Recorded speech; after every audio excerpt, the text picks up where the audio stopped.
They learn much younger than most of us do about our mortality. So how did that knowledge, that bit of knowledge, become incorporated in how you interpreted the character? Well, they're told from a very early age that they're special, and they're told from a very, very early age that what they're doing is for a purpose greater than themselves. So they at those very formative years, they're brainwashed into the idea that what they're doing is good and right and fine, and so why question it? But outside of that, like, they're the same. Like, they're trying to fend off death as well. They're looking for a deferral. They're looking for a reprieve, because it's scary. Like, death is scary. The unknown is terrifying. That inevitability is. Like, as part of my research, we went into a hospice in England for a few times, and which is an incredibly humbling place, because it's a lot of people coming to terms with the same thing. Everyone knows what's approaching in the next few days, or in the next few weeks, or in the next month, or whatever, and it's just incredibly humbling and upsetting, actually, but also very beautiful, because there's a serenity to some people, and there's a surrender, and that word surrender I find so important,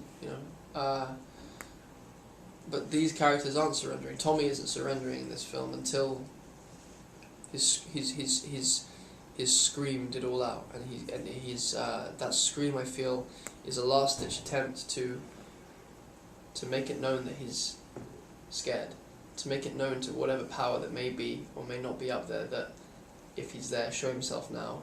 Help me, help me, help me. Let's do this now. Otherwise, I'm gonna lose all faith. And he does. He has to. No one answers. Like, to that scream. Like, the sky doesn't open up and a hand doesn't come down and stroke his back and whatever. That's it. We're on our own, and we have no idea what happens afterwards. And that surrender is so important, and I think it makes you live your life fuller. That the awareness of that inevitability. Yeah. What's your take on why the characters didn't choose to run away? And I guess the second part would be like how emotionally draining was that scream. But I guess the first question is why they didn't choose to run. I think, as I say, like, Ishiguro wanted to tell a story about why we don't run away. Why don't we run away? There are so many things in my life that I don't run away from that may not be healthy for me. I'm pretty sure I can say the same for everyone in this room. Like, you could be in a relationship that limits you, or you could be looking after someone that doesn't give you the same kind of thing back, or you may not have ever left Canada, or there are so many, because you're scared, or you may not be able to leave your house because you're agoraphobic, all these irrational things. It's like you wanted to make a story about how people put up with their circumstances, as opposed to people running away from their circumstances. And it's like being in a room with like a live, aggressive, active tiger, and focusing on everything else apart from the tiger. We do that on a daily basis. Like, we deny, we defer, we deflect, all of these things that we should probably be more aware of, and it's very human, I feel like. I feel like they don't leave because it's been ingrained in them since they were born that this is their purpose and this is what they're going to do, and it's a righteous thing, and it's good, and it's right, and also, like, why would they question? Why would they question a universe outside of the bubble that they know? Like, I've never been to the moon, I don't consider I can go to the moon, I'm never going to be an astronaut. Why not? If I wanted to be an astronaut, I could do it. But why don't I allow myself the room to do that? I could.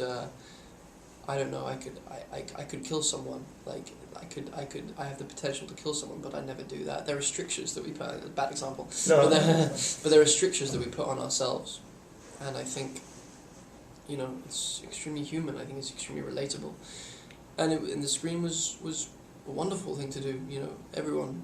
Everyone should do it, and everyone needs to do it. We all do. Everyone's got that inside them. We all know that. I think that's primal scream's a primal scream. We're animals, and it's difficult at being conscious animals. So sometimes you just need to not be conscious. Yeah.